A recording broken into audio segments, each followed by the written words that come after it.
Bonjour, famille 3ABN. Je suis Jill Morriconi et nous vous souhaitons la bienvenue au 3BN Sabbath School Panel. Nous sommes au milieu de notre voyage à travers allusions, images et symboles.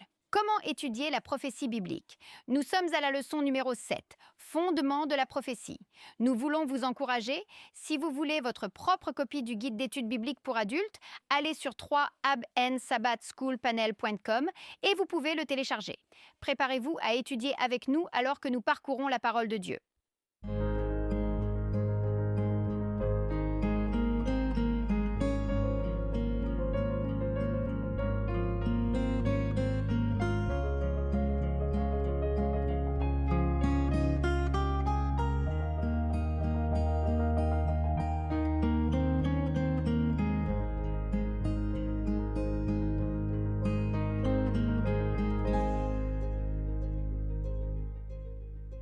Bonjour, famille 3ABN. Je suis Jill Morriconi. Nous vous accueillons au panel de l'école du sabbat 3ABN alors que nous étudions la parole de Dieu.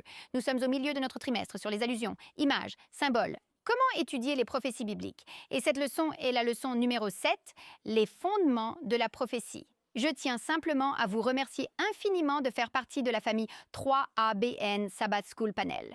Merci pour vos prières. Merci pour votre soutien financier. Parce que vous donnez, cela fait une différence afin que nous puissions continuer à vous apporter le panel 3ABN Sabbath School et d'autres programmes de 3ABN pour présenter ce message de l'Évangile au monde.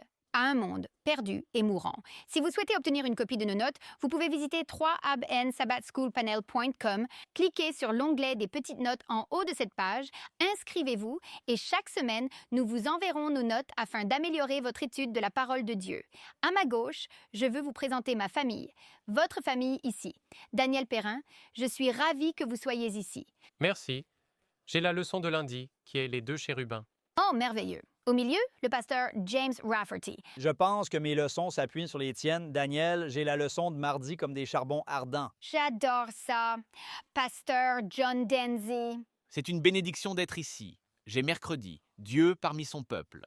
Amen. Et enfin, mais non des moindres, ma sœur en Jésus, Shelley Quinn. Et j'ai jeudi, la chute de Lucifer. Amen. Avant de continuer, nous voulons prier le Seigneur. Pasteur James, pourriez-vous prier pour nous? Père, encore une fois, nous voulons te remercier pour cette merveilleuse opportunité d'étudier ta parole. C'est si excitant et une telle bénédiction d'être dans la parole et d'être nourri par la parole. Et je prie simplement que le Saint-Esprit nous dirige et nous guide, non seulement nous, mais chacun de ceux qui regardent, Père. Remplis nos cœurs d'une vision de ta gloire, de ta bonté, de ton amour. Nous prions. Au nom de Jésus. Amen. Amen. Cette semaine est la leçon 7, Fondation pour la prophétie. Et vous pourriez penser, mais je pensais que nous étudions la prophétie tout du long de ce trimestre. La leçon numéro 1 portait sur les principes de l'étude de la prophétie biblique. La leçon 2, comment la Genèse, le livre de la Genèse, nous aide à comprendre l'Apocalypse. La leçon 3 portait entièrement sur le mariage dans l'Église et l'illustration du Christ et de son épouse, l'Église. Les leçons 4 et 5 concernaient les nations, partie 1 et partie 2. Et nous avons examiné la montée et la chute des nations et comment Dieu est toujours en charge et Dieu continue de tout orchestrer.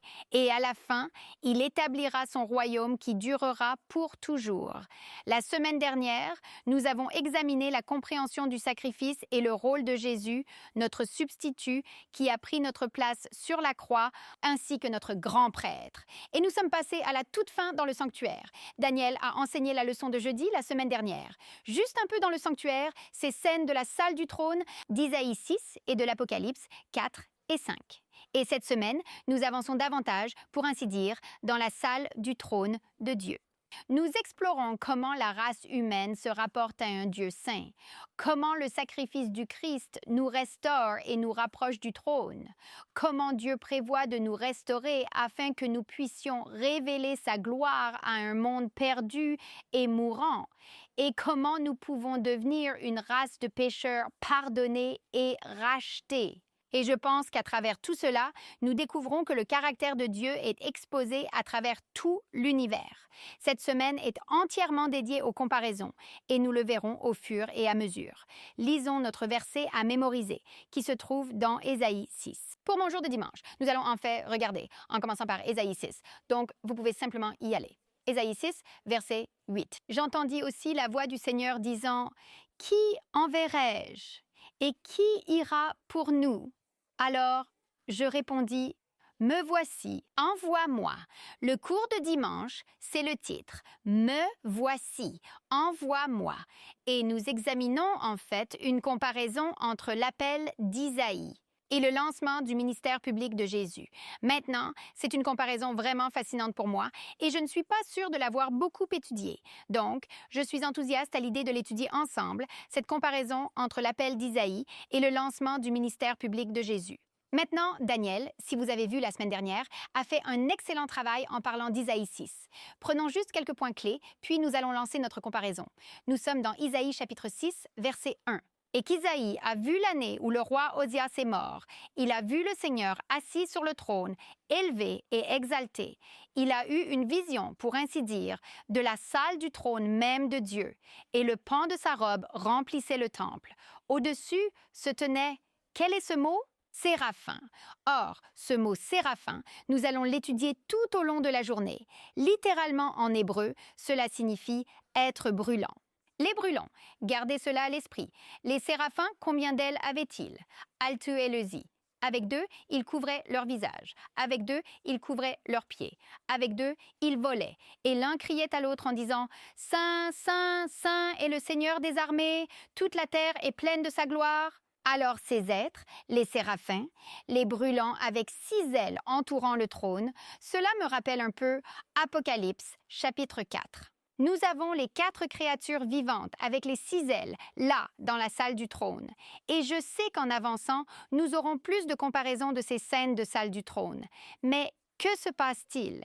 Isaïe voit Dieu tel qu'il est vraiment, élevé, majestueux, saint, parfait, omnipotent, tout-puissant. Et par contraste, il se vit lui-même. Ou dans Ésaïe 6, verset 5, que dit-il?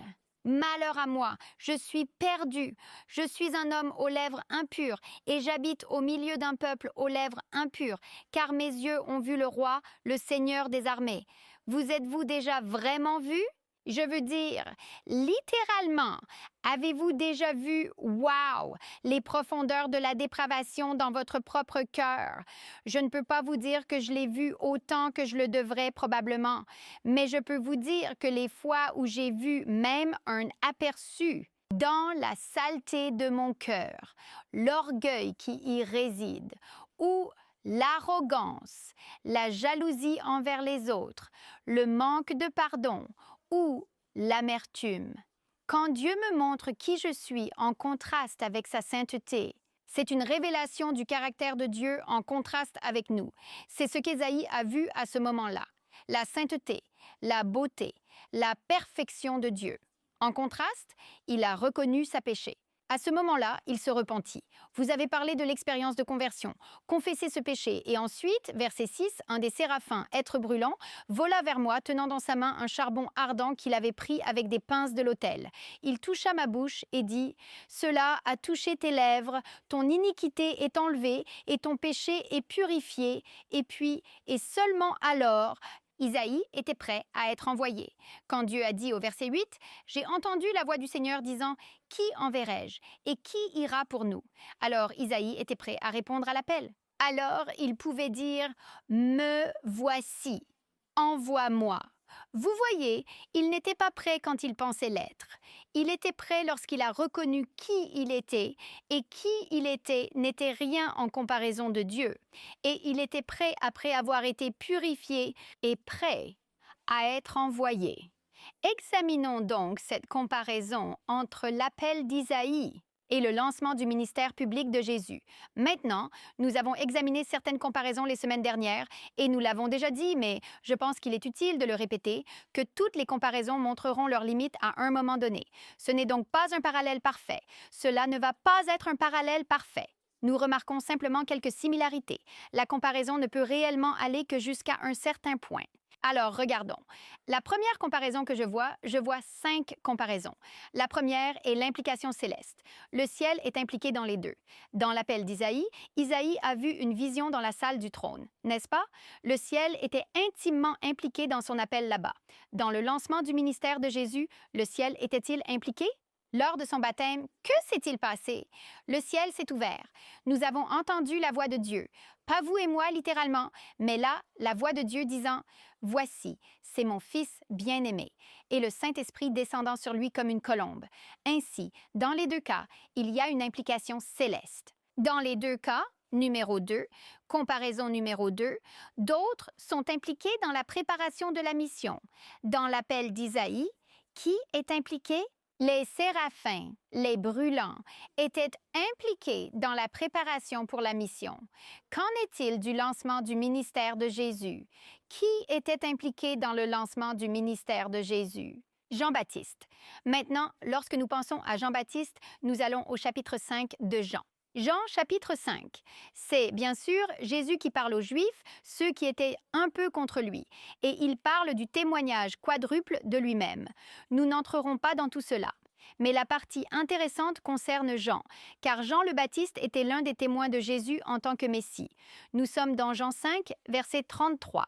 Vous avez envoyé à Jean et il a rendu témoignage à la vérité. Pourtant, je ne reçois pas de témoignage d'un homme, mais je dis ces choses afin que vous puissiez être sauvés. Verset 35. Il était le. Quel est ce mot? Lampe claire et brillante, et vous avez consenti pour un temps à vous réjouir dans sa lumière. Et ensuite, cela continue. Jean-Baptiste comme la lampe ardente et brillante. Maintenant, la comparaison est fascinante entre les séraphins, les ardents qui étaient impliqués dans la préparation de la mission d'Isaïe, et Jean-Baptiste, la lampe ardente et brillante qui est impliqué dans la préparation du lancement de la mission de Jésus. Jean-Baptiste a-t-il participé à la préparation de la mission de Jésus? Absolument. Nous le voyons dans Matthieu chapitre 3. Matthieu chapitre 3, verset 1. En ces jours-là, Jean-Baptiste vint prêcher dans le désert de Judée et dire « Repentez-vous, car le royaume des cieux est proche. » C'est de lui que le prophète Ésaïe a parlé, disant « La voix de celui qui crie dans le désert. Préparez le chemin du Seigneur, rendez ses sentiers droits. » Jean le Baptiste était impliqué dans la préparation du chemin du Seigneur. Il était impliqué dans la préparation de la mission de Jésus. Comparaison numéro 3. Les deux impliquaient le repentir. Isaïe, il s'est repenti, n'est-ce pas? Quand il a dit « Malheur à moi », il reconnaissait son péché et la lumière de qui Dieu est saint et élevé. Maintenant, Jésus n'avait pas besoin de se repentir, car nous savons que Jésus était un pécheur, mais le lancement sans péché. Merci. Merci. Jésus n'avait pas besoin de se repentir parce qu'il était sans péché. Mais lors du lancement de son ministère, Jean-Baptiste prêchait quoi? Le repentance. L'appel au repentir a précédé, pour ainsi dire, le lancement du ministère de Jésus. Comparaison numéro 4, tous les deux impliquaient la purification. Isaïe a été purifié par les charbons de l'autel. Le ministère de Jésus, c'était lui qui apportait la purification. C'est un renversement. C'est lui qui apportait la purification. Jean chapitre 1, verset 29, Jean-Baptiste parlant de Jésus, « Voici l'agneau de Dieu qui enlève le péché du monde. » Donc, Isaïe avait besoin de purification. Jésus a apporté la purification. Enfin, la 5e comparaison. Tous deux ont participé à l'envoi. Après qu'Isaïe était prêt, qu'a-t-il dit? « Me voici, envoie-moi, utilise-moi, je veux être utilisé par toi, Dieu. » Jésus, immédiatement après son baptême, se lance d'abord dans le désert, ses 40 jours de tentation avec Satan, puis immédiatement dans la prédication, le ministère d'enseignement, de la guérison. Donc, j'aime cette comparaison pour vous et moi aujourd'hui. Dieu veut être impliqué. Nous pouvons nous repentir, nous pouvons nous préparer pour la mission et ensuite, nous pouvons être envoyés. Amen. Merci, Jill. Ce concept de la brûlante luminosité va certainement jouer un rôle dans la leçon de lundi. Je m'appelle Daniel Perrine et j'ai la leçon de lundi qui est les deux chérubins. Je veux que vous vous mettiez à la place d'Adam et Ève dans le jardin d'Éden quand le péché est entré dans le monde par leur choix. Le péché a tout changé. Maintenant, bien sûr, alors que vous regardiez autour de vous, vous pouviez voir les mêmes papillons voler, et les arbres et les fleurs et les choses que Dieu a créées. Cela semblait toujours très similaire, mais Adam et Ève pouvaient dire que tout avait changé. Immédiatement, ils savaient qu'ils étaient nus. En d'autres termes, sans vêtements. Ils avaient autrefois été vêtus de la justice de Dieu, et cela les couvrait complètement et illuminait tout. Je vais mettre dans les notes que, si vous vous abonnez, vous les aurez, quelques textes bibliques sur ce brillant vêtement, sur les robes de lumière, là, quelques textes bibliques. Mais je veux juste partager avec vous une déclaration du livre « Fil de Dieu » par Ellen White, page 25. Il dit « La lumière claire et parfaite qui les entourait jusqu'à présent avait illuminé tout ce qu'ils approchaient. Alors imaginez cela, tout ce qu'ils approchent, cette lumière du caractère de Dieu brille dessus. Mais privés de cette lumière céleste, la postérité d'Adam, c'est nous, ne pouvait plus discerner le caractère de Dieu dans ses œuvres créées. Désormais, au lieu d'une plus grande lumière, instant après instant du caractère de Dieu, ils voyaient les ténèbres devant eux. Même dans la création de Dieu, par rapport à ce qu'ils avaient connu auparavant. Et donc ils commencent à arracher les feuilles des tiges et des troncs et essaient de cacher ce qu'ils savaient avoir changé. La droiture avait disparu. Ils sont donc toujours dans le jardin d'Éden, mais les choses avaient changé. Un fossé s'était creusé entre eux, et sentant l'absence de la présence de Dieu, la présence directrice de Dieu, guidant même leurs paroles, ils ont commencé à être sur la défensive et accusateurs. Nous voyons cela dans la Genèse chapitre 3, même l'un envers l'autre, car tout avait changé. Mais ils avaient un rendez-vous avec Dieu. Nous en avons tous un. Ils savaient que Dieu les appellerait bientôt, et nous le savons aussi. Et donc, ils commencent à fuir Dieu. Pourquoi? Pourquoi fuyaient-ils Dieu? Et la réponse se trouve dans la Genèse chapitre 3, verset 10, où Adam dit « J'ai entendu ta voix dans le jardin, et j'ai eu peur, parce que j'étais nu. Alors je me suis caché. » En d'autres termes, je ne pouvais pas supporter que tu me vois comme ça, et Dieu ne leur offre pas de mots apaisants. Ils avaient peut-être espéré que Dieu était trop bon, trop aimant, trop gentil pour maintenir sa loi dans une si petite affaire. Une si petite affaire qu'un morceau de fruit, mais leur péché est mis à nu par Dieu, et le caractère de leur péché est alors pleinement révélé avec une ligne droite et directe qui mène du péché directement à la mort. Un ange se tenait là, observant et apprenant également alors qu'un symbole est révélé, un symbole qui pour l'éternité s'ancrera dans le cœur. Et ce symbole est celui d'un sacrifice innocent, et nous le savons car dans Genèse 3,21, Dieu habille le couple pécheur de peaux. Ce sont les peaux d'un animal. Un animal parfait. C'est la création parfaite de Dieu. Et donc les nouveaux vêtements, la peau qui couvrait un animal, couvrent maintenant Adam et Ève. Ce n'est pas leur vêtement d'origine. D'accord? C'est comme une sorte de remplaçant, une sorte de substitut, où autre chose se donne jusqu'à ce que tu puisses être couvert à nouveau par la justice de Dieu.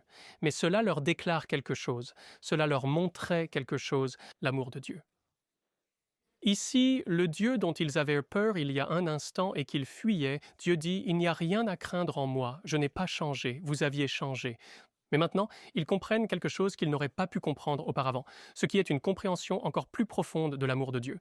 Et ainsi, le même message qui a été adressé à David par le prophète par Dieu, à travers le prophète Samuel dans 2 Samuel 12-13 leur est adressé « Tu ne mourras pas ». Ils pourraient y réfléchir et penser que tout est fini maintenant, mais Dieu les escorte ensuite hors du jardin d'Éden. Vous ne pouvez pas entrer ici. Votre caractère n'est pas adapté à cet endroit. Vous ne pouvez pas participer à l'arbre de vie. Vous pouvez regarder de l'extérieur, mais vous ne pouvez pas entrer. Ce n'est plus pour vous. La maison que vous aviez construite à partir des branches et rameaux que vous aviez façonnés en un lieu où habiter, ce n'est pas pour vous. L'endroit où vous communiquiez avec Dieu et écoutiez les anges, vous ne pouvez plus y entrer. Alors qu'est-ce qui va les empêcher d'entrer? Qu'est-ce qui va les empêcher d'entrer dans ce jardin? Genèse chapitre 3, verset 24 dit « Il chassa donc l'homme et il plaça des chérubins. » Maintenant, les séraphins sont les brûlants. Les chérubins sont une classe différente ou un groupe différent d'anges, les ministres de Dieu, les messagers. Il plaça les chérubins à l'est du jardin d'Éden et une épée flamboyante qui tournait dans tous les sens pour garder le chemin de l'arbre de vie. Maintenant, tu es Adam et Ève. Où vas-tu rester à ce stade? Vas-tu être comme Caïn et son exemple qui s'est éloigné de la présence du Seigneur? Ou vas-tu t'approcher au plus près et rester près de ces chérubins? Parce qu'après tout, qu'ont les chérubins avec eux? Cette épée. Et cela pourrait être si, en tout cas, l'épée brille d'éclat. C'est ce qu'ils ont perdu. C'est ce dont ils ont besoin, c'est ce qu'ils veulent. Ces anges, parfaits dans toute leur splendeur. Ce n'est pas leur splendeur, c'est la splendeur de la justice du Christ, de la gloire de Dieu. Ils viennent à la lisière du jardin. Ils n'ont pas pu... Adam et Ève ne pouvaient pas entrer dans le jardin, mais Dieu amène sa gloire jusqu'à la lisière où ils peuvent continuer à le rencontrer. Ce Dieu qui les aimait suffisamment pour donner cette image, ce symbole du sacrifice. Et je crois que c'était un agneau, bien que la Bible ne dise pas que c'était un agneau à cet endroit-là. Ces chérubins ne sont pas seulement des agents de sécurité tenant un poste de garde. Écoutez comment la Bible continue de parler d'eux dans Exode 25, verset 22, où il dit « Où Moïse a reçu des instructions sur la construction du sanctuaire, et l'arche de l'Alliance est maintenant décrite, et il dit « Et là, je te rencontrerai ». C'est au-dessus du propitiatoire de l'arche de l'Alliance, et je te parlerai d'au-dessus du propitiatoire d'entre les deux chérubins qui sont sur l'arche du témoignage. Dans Exode 26, verset 31, il y a un voile qui est entre le lieu saint et le lieu très saint, et dessus sont brodés en fil d'or des chérubins. Ézéchias prie dans 2e livre des Rois 19-15. Il dit « Ô Seigneur, Dieu d'Israël, toi qui sièges entre les chérubins ». Il y a d'autres endroits qui ont la même description. Première, Épître à Timothée 6,16 parle de Dieu comme celui qui seul possède l'immortalité, habitant dans une lumière inaccessible. Donc ici, vous avez cette lumière avec les chérubins apportés au bord du jardin.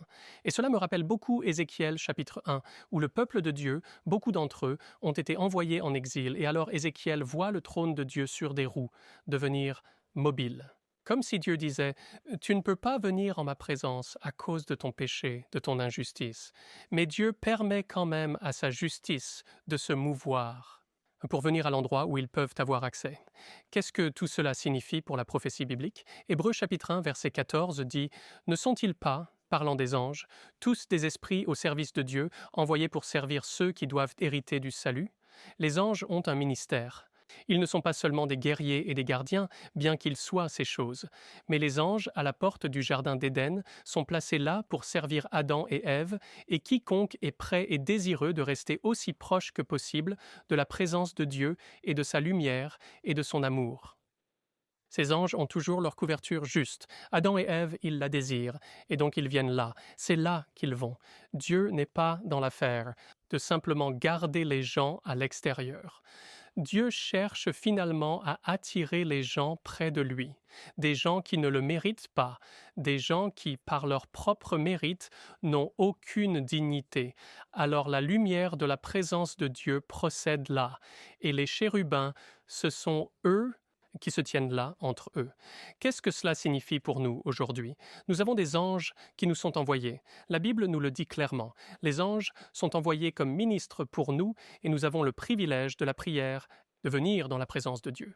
Nous ne sommes pas si désespérés au point de n'avoir jamais accès à la présence de Dieu, même si nous ne le méritons pas. Dieu nous a donné un moyen d'accéder à l'arbre de vie, pas l'arbre de vie littéral, physique, mais la justice soutenante du Christ. Écoutez ceci dans Proverbes chapitre 11, verset 30. « Le fruit du juste est un arbre de vie, et celui qui gagne des âmes est sage. » Dieu nous offre encore l'accès à l'arbre de vie.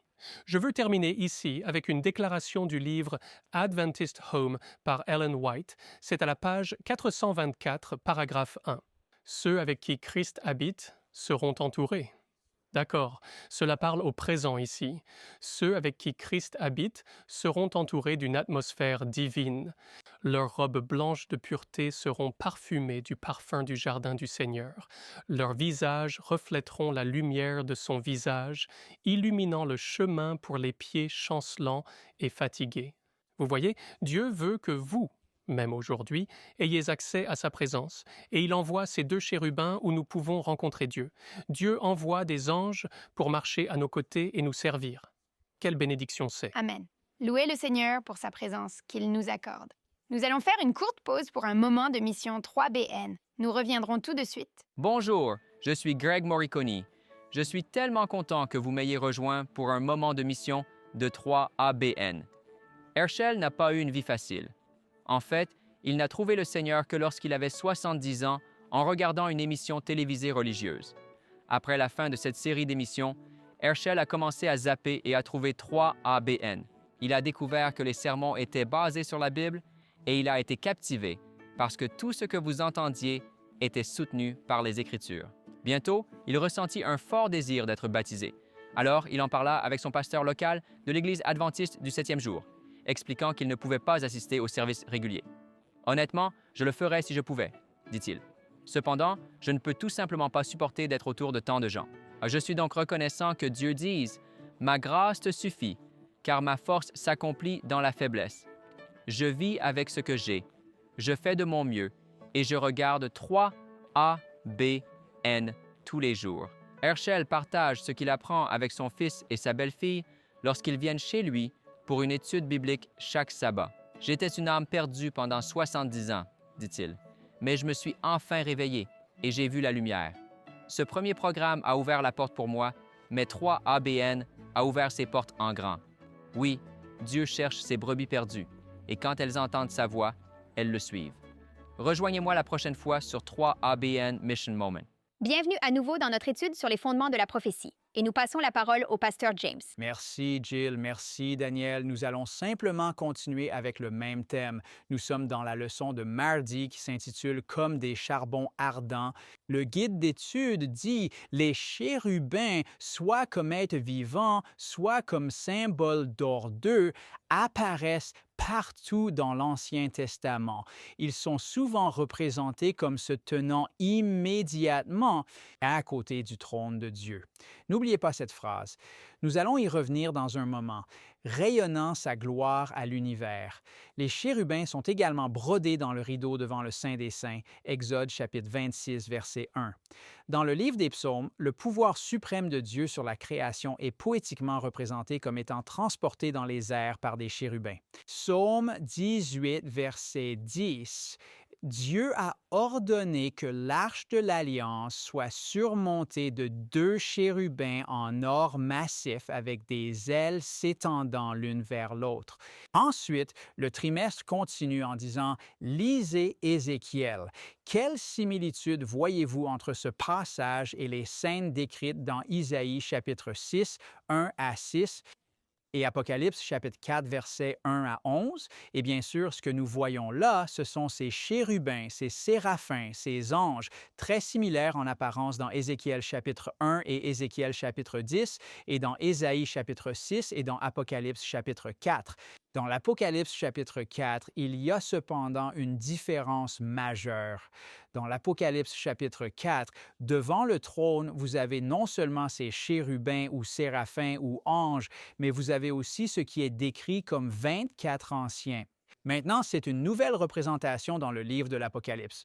Vous ne trouvez pas les 24 anciens dans Ézéchiel chapitre 1 ou Ézéchiel chapitre 10 ou Isaïe chapitre 6 ou Daniel chapitre 7, où il y a des milliers et des dizaines de milliers d'anges. Vous ne trouvez les 24 anciens que dans le livre de l'Apocalypse, le dernier livre de la Bible. Et la raison en est que ces anciens sont là uniquement à cause de l'agneau qui se tient au milieu du trône, égorgé au milieu du trône. Apocalypse chapitre 5.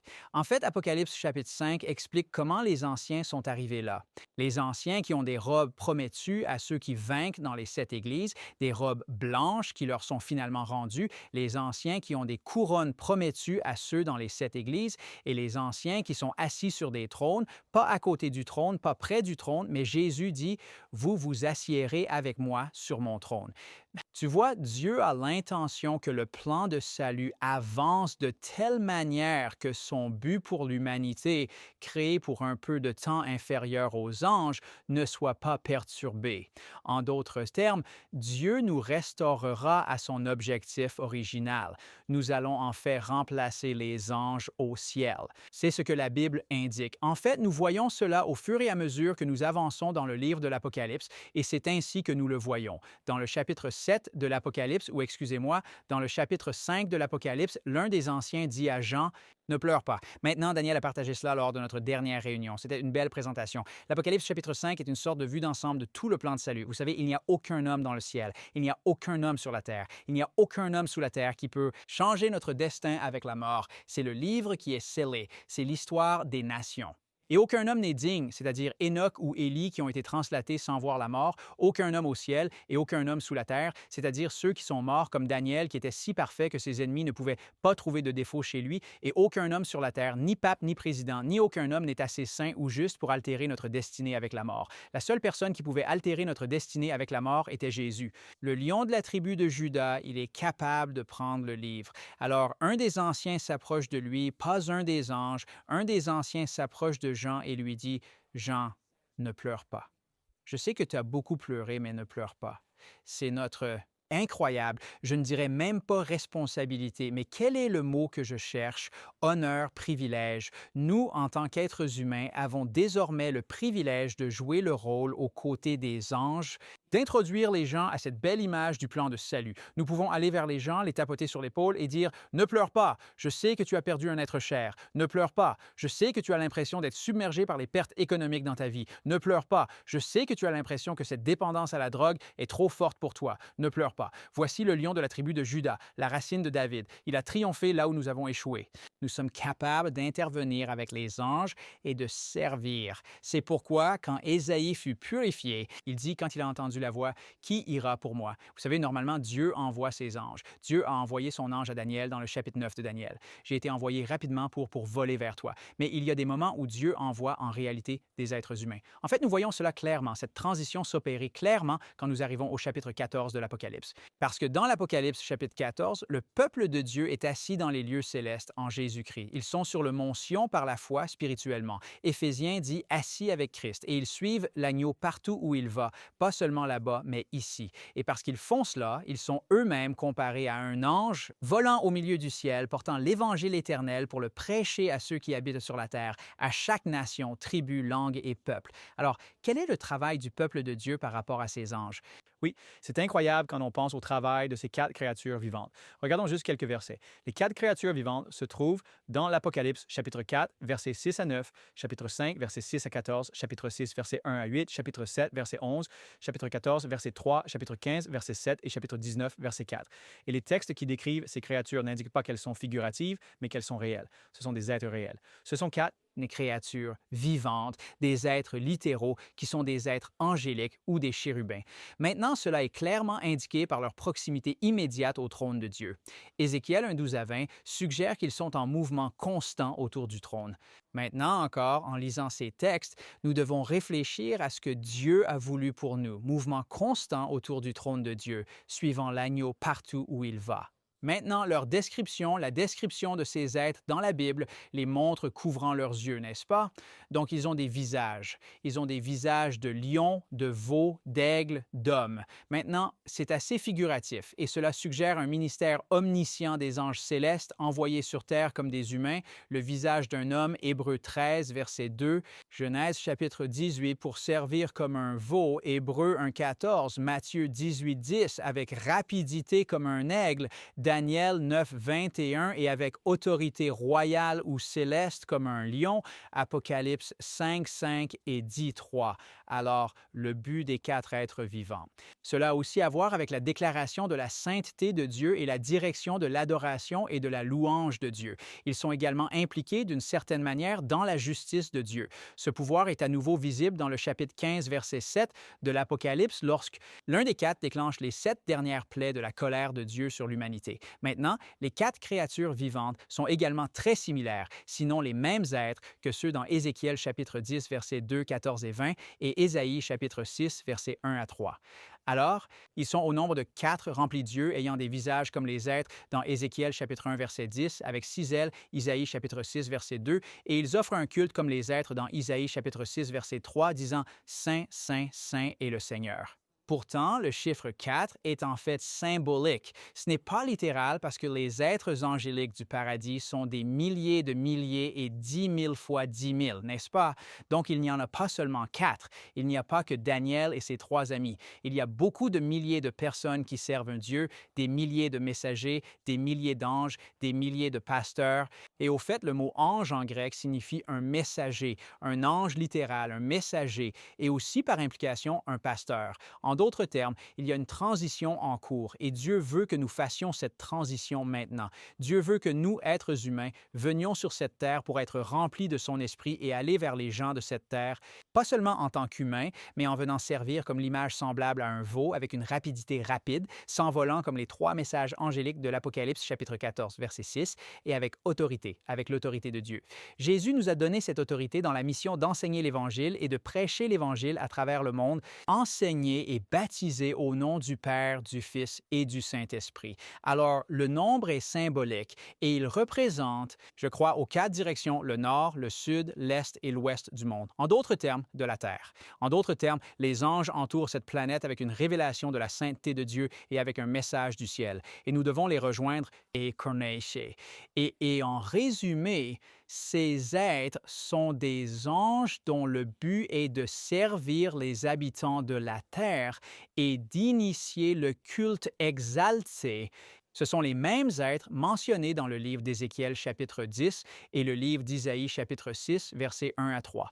Ils participent d'une certaine manière à la justice divine de Dieu ainsi qu'à son œuvre continue de ministère envers toute l'humanité.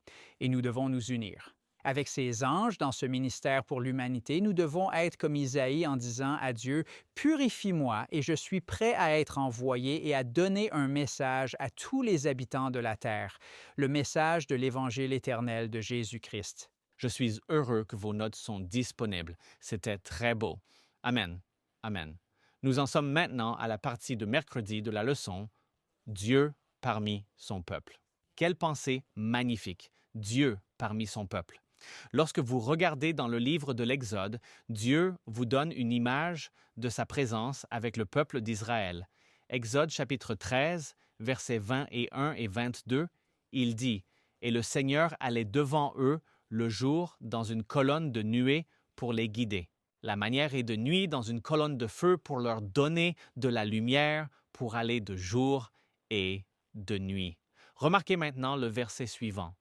Il n'a pas enlevé la colonne de nuages de jour, ni la colonne de feu de nuit de devant le peuple. Ainsi, il était toujours avec eux. Une merveilleuse image de Dieu, un Dieu aimant, notre Père céleste qui, bien sûr, fait la même chose avec nous. Nous ne voyons pas la colonne de nuée, nous ne voyons pas le feu la nuit, mais nous sommes assurés qu'il est avec nous. Louez le Seigneur pour cela. Maintenant, dans l'organisation du camp du peuple d'Israël, Dieu a donné des instructions spécifiques. Allons dans le livre des Nombres, chapitre 2, Nombres, chapitre 2, et nous commencerons à lire au verset 1. Et le Seigneur parla à Moïse et à Aaron en disant « Chacun des enfants d'Israël campera sous sa propre bannière à côté de l'emblème, des emblèmes de la maison de son Père.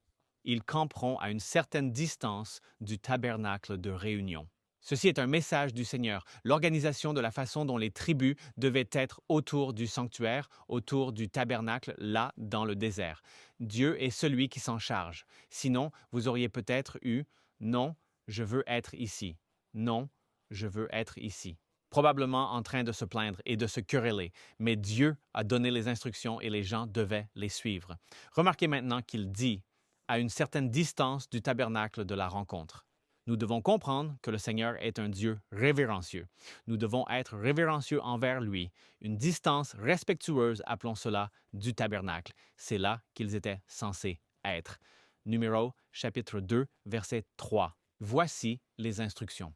Du côté est, vers le lever du soleil, ceux de l'étendard des forces avec Juda camperont selon leur famille et leur nation. Le fils d'Aminadab sera le chef des enfants de Juda.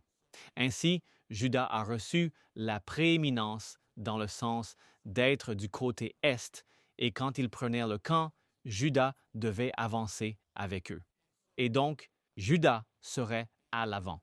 Nombres, chapitre 2, verset 10. Au côté sud sera la bannière des forces avec Ruben selon leurs armées, et le chef des enfants de Ruben sera Élitsur, fils de Chédéur. Nombres, chapitre 2, verset 18.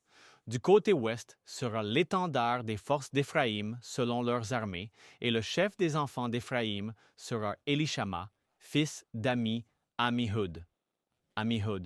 Je ne suis pas sûr de la prononciation, mais Amihud. Nombre 2, verset 25.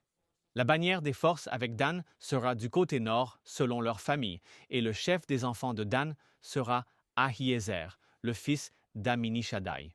Maintenant, et ceci était l'arrangement, 4 côtés et bien sûr 3 de chaque côté.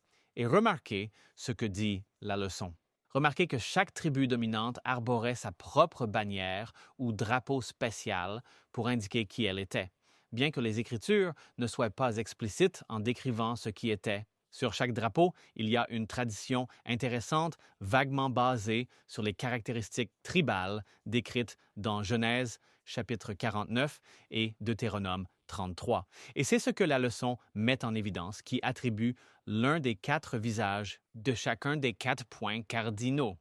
Selon la tradition rabbinique, l'étendard de Juda apportait la figure d'un lion, celle de Ruben, la ressemblance d'un homme ou d'une tête d'homme, celle d'Éphraïm, la figure d'un bœuf, et celle de Dan, la figure d'un aigle. Ainsi, les 4 êtres vivants unis avec les formes arabes décrites par Ézéchiel étaient représentés sur ces 4 étendards, et ils portaient ces étendards chaque fois qu'ils se déplaçaient. Et donc, bien sûr, la leçon souligne, et c'est très important. Vous ne pouvez pas accorder trop d'importance à la tradition, mais il est tout de même intéressant de comparer cette ancienne tradition avec la description biblique de la Nouvelle Jérusalem. Et c'est ce que nous allons faire maintenant dans l'Apocalypse, chapitre 20 et 1. Et donc, nous allons examiner le schéma qui émerge sur les portes représentant les 3 tribus sur les 4 côtés de la ville. Apocalypse, chapitre 20 et 1. Allons-y. Versets 12 et 13. Et donc, verset 12, elle avait aussi une grande et un haut mur avec 12 portes et 12 anges aux portes. Les noms écrits sur elle, qui sont les noms des 12 tribus des enfants d'Israël, 3 portes à l'est, 3 portes au nord, 3 portes au sud, 3 portes à l'ouest. Donc, très intéressant lorsque vous comparez cela, la façon dont ils étaient campés et la manière des portes dans la Nouvelle Jérusalem. Très intéressant de considérer cela. Maintenant, encore une fois, de la leçon, la description à la fois du camp d'Israël et de la Nouvelle Jérusalem souligne un fait crucial. Dieu entend rapprocher l'humanité de son trône. Le livre de l'Apocalypse nous enseigne que le Seigneur, Dieu Tout-Puissant et l'agneau sont son temple. Quand vous regardez le tabernacle du désert, la façon dont ils étaient arrangés, ils étaient tous disposés en direction du tabernacle. Le tabernacle était au centre. Ils avaient tous un accès égal à celui-ci. Pratiquement la même distance à parcourir, ce n'était pas « voici un tabernacle » et ensuite vous avez toutes les tribus. Ils étaient autour. Très intéressant. Et Dieu veut que nous soyons proches de lui. Nous allons dans un instant aller à l'Apocalypse chapitre 21, mais je veux vous lire Psaume 140. 140, versets 12 et 13. Je sais que le Seigneur soutiendra la cause des opprimés et la justice pour les pauvres. Sûrement, les justes rendront grâce à ton nom. Les honnêtes habiteront en ta présence. Dieu veut que nous habitions en sa présence. Mais il va nous transformer, il va nous changer. Nous sommes maintenant dans ce processus pour être transformés à son image. Quand nous sommes en sa présence, il ne doit y avoir aucun péché parmi nous, aucun péché en nous. Quand vous regardez la première épître de Jean, chapitre 1, il est écrit « Celui qui dit qu'il n'a pas de péché est un menteur, et la vérité n'est pas en lui. » Nous avons tous besoin du Seigneur Jésus-Christ. Dieu a pourvu à ce que chacun de nous soit pur, soit complètement purifié de tous nos péchés, de toute notre iniquité, pour être en sa présence. Quelle bénédiction de savoir que vous n'avez pas à dépendre de vous-même, vous pouvez dépendre du Seigneur Jésus-Christ qui vous purifie de tout péché. Maintenant, il y a une autre image dans l'Apocalypse qui nous parle de Dieu étant parmi nous. Dans cela, c'est l'Apocalypse, chapitre 1. Dans l'Apocalypse, chapitre 1, versets 12 et 13, nous lisons « Puis je me suis tourné pour voir la voix qui me parlait. » Et c'est intéressant. Je me suis tourné pour voir la voix. Vous savez, normalement, vous ne vous tournez pas pour voir une voix. Vous apprenez. Vous vous tournez pour voir la personne qui vous parle, et c'est vraiment ce que cela signifie. Et après m'être tourné, j'ai vu 7 chandeliers d'or. Et, au milieu des 7 chandeliers, un semblable au Fils de l'homme, vêtu d'une robe qui descend jusqu'aux pieds et ceint au niveau de la poitrine d'une ceinture d'or. Merveilleux! C'est une image de Jésus. Il est parmi nous. Souvenez-vous que Jésus dit « Où 2 ou 3 sont réunis en mon nom. Où est-il? Là, je suis au milieu d'eux. » Dieu nous fait savoir qu'il veut que nous soyons proches de lui parce qu'il est proche de nous. Et il veut que chacun d'entre vous, tout le monde qui entend ma voix, il veut que vous fassiez partie de sa famille, partie de son royaume. Ne ratez pas l'opportunité et le privilège que le Seigneur vous offre maintenant. Vous pouvez passer de l'état d'enfant du diable à celui d'enfant de Dieu. Tout cela grâce à Jésus-Christ. Passons rapidement à l'Apocalypse chapitre 20 et 1. Remarquez ce qu'il dit ici en commençant au verset 1. Verset 1. Maintenant, je vis un nouveau ciel et une nouvelle terre, car le premier ciel et la première terre avaient disparu et il n'y avait plus de mer. Puis moi, Jean, vis la sainte cité, la nouvelle Jérusalem, descendre de Dieu, depuis le ciel, préparée comme une épouse parée pour son mari. Et j'entendis une voix forte venant du ciel dire, « Voici, le tabernacle de Dieu est avec nous, avec les hommes, et il habitera avec eux, et ils seront son peuple. Dieu lui-même sera avec eux et sera leur Dieu. » Quelle belle image de Dieu nous permettant d'être en sa présence et lui pour habiter avec nous. C'est le tabernacle, c'est sa présence, c'est son lieu. Il sera là. Il n'est pas comme « je fais juste que passer ». Il fera partie de nous. Nous ferons partie de sa famille la même et il va habiter avec nous. Et louons le Seigneur pour cela. Amen. Amen. Merci à tous. Pour une raison quelconque, ça a été une étude émotive pour moi, je pense. Pour moi, réfléchir au plan de Dieu pour notre vie. Je suis Shelley Quinn et la leçon de jeudi porte sur la chute de Lucifer. Mais nous allons examiner la chute de Lucifer par contraste avec l'exaltation des rachetés dans Ézéchiel 28, versets 11 à 17. Vous savez, les gens me demandent toujours, eh bien, pourquoi Dieu créerait-il Satan? Pourquoi Dieu créerait-il le mal? Il ne l'a pas fait. Dieu décrit qu'en créant Lucifer, il dit que Lucifer avait le sceau de la perfection, plein de sagesse, parfait en beauté, couvert de toutes les pierres précieuses. Et il lui dit dans Ézéchiel 28, 13, « Tu étais dans le jardin de Dieu. » Maintenant, c'est intéressant. Si vous regardez Apocalypse 12, verset 9, où il parle du grand dragon, le serpent ancien, appelé le diable et Satan, nous voyons que ces deux références affirment, vous savez, les gens disent, eh bien, comment savez-vous que le serpent était Satan? C'est évident dans le jardin d'Éden, le serpent en réalité. Satan a possédé le serpent, a utilisé le serpent comme médium pour tromper Ève. Oh, comment dirions-nous contraindre Adam? Mais dans Ézéchiel 28, verset 14, Dieu dit de Lucifer qu'il était le chérubin oint qui couvre. Ainsi, Lucifer avait une position élevée. Il était l'un des deux quand nous regardons l'arche de l'Alliance et les deux chérubins couvrant le trône, Lucifer était juste là, au trône de Dieu, et Dieu lui a dit « Je t'ai établi. Tu étais sur la montagne sainte avec moi, comme le dit Ézéchiel 28, 15.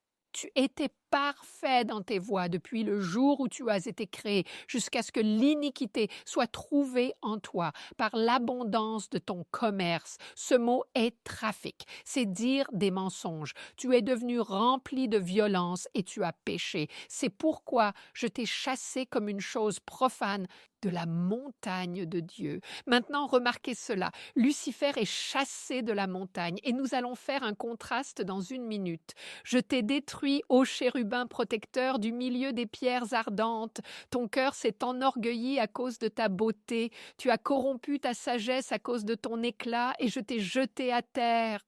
D'accord. Maintenant, si vous regardez Ézéchiel 28 et aussi la description dans Isaïe 14, nous allons commencer avec le verset 12. Voici une autre description de Lucifer et nous commençons à voir ce qui s'est passé.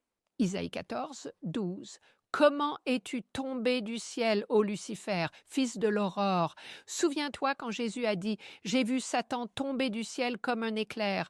Comment es-tu abattu à terre, toi qui as affaibli les nations? » Verset 13, « Car tu as dit dans ton cœur, voici le problème de Lucifer. Il est exalté. Il commence à penser « Ah, je sais mieux que Dieu. Je veux être comme Dieu. » Écoutez ceci. Tu as dit dans ton cœur, je monterai aux cieux. Il dit, j'élèverai mon trône au-dessus des étoiles de Dieu. Je m'assiérai aussi sur la montagne de l'assemblée aux extrémités du nord. Je monterai au-dessus des hauteurs des nuages. Je serai comme le Très-Haut. Dieu a créé un être angélique parfait, un esprit ministre, et il avait de l'intelligence et du libre arbitre, une position exaltée comme chérubin protecteur. Que s'est-il passé avec Satan? L'orgueil est le péché originel. Vraiment, si vous y réfléchissez, Satan est devenu orgueilleux. Oh, s'il vous plaît, écoutez-moi. Si jamais vous vous sentez comme il y a de l'orgueil qui monte dans votre cœur. Comment le savez-vous? Vous commencez à vous comparer à quelqu'un d'autre. Eh bien, je peux faire cela aussi bien qu'eux, ou je fais ceci mieux, ou vous êtes spécial parce que vous vivez dans un certain pays, vous êtes d'une certaine race, vous êtes certain de quoi que ce soit, même être chrétien. Tu sais, l'orgueil spirituel est une contradiction en soi. Et plus nous nous rapprochons, si nous commençons à penser ou quoi que ce soit, je vais te dire, plus tu te rapproches de Dieu, plus tu réalises comme Isaïe, « Oh, malheur à moi ». Mais Satan voulait l'adoration qui était due uniquement au Créateur et il a mené une rébellion dans le ciel. Nous voyons cela dans l'Apocalypse chapitre 12, verset 7. Il essaie d'usurper le pouvoir et l'autorité de Dieu. Il pensait qu'il en savait plus que Dieu et il ne dépendait pas humblement de Dieu. Si vous avez l'Esprit du Christ en vous, lisez Philippiens 2, 5 à 8. L'Esprit du Christ est un esprit d'humilité totale. Et l'humilité, selon la Bible, signifie être totalement dépendant de Dieu. C'est ce que la personne de Jésus-Christ a fait. Et maintenant, ici, Satan est abattu, mais en revanche, nous voyons les rachetés en Christ exaltés et debout sur la montagne sainte. Apocalypse 14.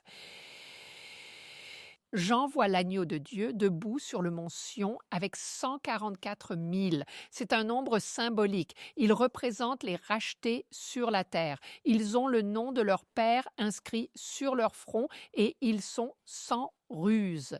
Il n'y a pas de tromperie. Ils suivent l'agneau partout où il va. J'aime cette image d'eux tournant autour du trône. Le ciel, c'est une scène céleste. Parce que nous avons des harpes. Et laissez-moi vous dire quelque chose, nous n'allons pas passer l'éternité à jouer de la harpe et à flotter sur des nuages. Nous allons descendre sur la nouvelle terre, mais les rachetés que nous voyons au ciel chantent un nouveau chant devant le trône et les créatures vivantes et les anciens. Et personne ne peut apprendre ce chant, sauf les 144 000 qui représentent les rachetés de la terre. Et la Révélation 14, 6 dit « Alors, j'ai vu un autre ange volant au milieu du ciel, ayant l'évangile éternel, prêcher à ceux qui habitent sur la terre, à chaque nation, langue, tribu et peuple. S'il vous plaît, écoutez ce que je dis. Le message le plus important que le monde doit entendre est l'évangile éternel du salut par la grâce et la justice par la foi. Que les avertissements des 3 anges ne signifient rien si quelqu'un ne réalise pas que ce dont il a besoin, quelle est une relation personnelle avec Jésus, s'ils ne comprennent pas qu'il est l'agneau immolé depuis la fondation du monde et que son grand échange est qu'il a pris notre péché et nous offre sa justice, alors l'alliance éternelle est, si elle ne leur est pas connue. Les avertissements n'ont aucun sens. Maintenant, examinons ces avertissements. Apocalypse 14, 7 à 12. D'abord, vous voyez, l'ange vient avec l'évangile éternel pour le monde entier. Et puis il dit, craignez Dieu et donnez-lui gloire, car l'heure de son jugement est venue, et adorez celui qui a fait le ciel et la terre, la mer et les sources d'eau. Les gens ne savent pas combien Dieu les aime et qu'il est leur créateur et qu'il les rendra justes par la foi. Ils l'adorent. Pourquoi devraient-ils adorer le Créateur? Quelle différence fait le sabbat s'ils ne connaissent pas la rédemption? Et un autre ange a suivi en disant, Babylone est tombée, tombée, cette grande ville, parce qu'elle a fait boire à toutes les nations le vin de la colère de sa fornication. Si les gens ne comprennent pas que l'Évangile n'est pas le salut par les œuvres, alors ils ne voient pas que Babylone, qui parle de salut par les œuvres, ils ne voient pas cela comme une contrefaçon. Puis un troisième ange les suivit, disant d'une voix forte, « Si quelqu'un adore la bête et son image et reçoit sa marque sur son front ou sur sa main, lui aussi boira du vin de la colère de Dieu qui est versé à pleine force dans la coupe de son indignation. » Ce message fait juste penser aux gens, « Oh, c'est un Dieu colérique, c'est un Dieu saint qui est devenu homme et est mort pour nous. » Et il continue en disant, « Ces personnes qui reçoivent la marque seront tourmentées par le feu et le soufre en présence des saints anges, en présence de l'agneau, et la fumée de leur tourment monte, et elles n'ont aucun repos jour et nuit, ceux qui adorent la bête. » Alors, la pensée, la conclusion, est le verset 12, Apocalypse 14, verset 12. « Voici la patience des saints, voici ceux qui gardent les commandements de Dieu et la foi de Jésus. » Voyez, si vous savez combien Dieu vous aime, alors l'obéissance n'est pas du légalisme, l'obéissance est de l'amour. Vous l'aimez, aimez-le, aimez-le parce qu'il vous a aimé le premier. Amen. Amen. Merci beaucoup à chacun de vous. Quelle étude incroyable. Shelley, Pasteur Johnny, Pasteur James et Daniel, merci.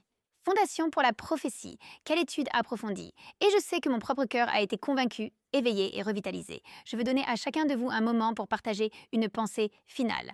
D'accord. Oui, c'était une excellente étude. Je l'ai vraiment appréciée. Dans l'Apocalypse, chapitre 18, verset 1, un autre ange descend et la terre est éclairée par sa gloire. C'est la gloire de Dieu. Et nous avons été invités à participer à ce ministère angélique pour démontrer la gloire de Dieu à un monde qui a besoin de la voir. Amen, amen. Dans l'Apocalypse, il nous est dit très clairement ici que nous avons tous un destin, un rendez-vous, comme Daniel l'a dit, avec Dieu, et nous allons tous entrer dans la présence de Dieu et la présence de l'agneau. Certains d'entre nous vont entrer dans cette présence et éprouver le tourment. D'autres d'entre nous vont entrer dans cette présence et éprouver l'exaltation de Dieu chantant Saint, Saint, Saint avec tous les anges. Et amis de Dieu, nous voulons que vous fassiez partie de cette assemblée qui chante Saint, Saint, Saint, rejoignant ces milliers et dizaines de milliers d'anges. Amen, amen. Ce que Jésus a dit à ses disciples, il nous le dit, que votre cœur ne se trouble point ni ne s'effraie. Il est allé préparer une place pour vous et une place pour moi. Je vous encourage à vous assurer d'y être. Dieu humilie ceux qui s'exaltent, mais il élève ceux qui dépendent humblement de lui. Satan est tombé du ciel, je veux dire, est tombé de la montagne de Dieu. Il a été expulsé. Nous serons sur la montagne de Dieu. Satan a été expulsé du jardin d'Éden. À la fin, Dieu va restaurer le jardin et nous y serons. Amen. J'adore ça.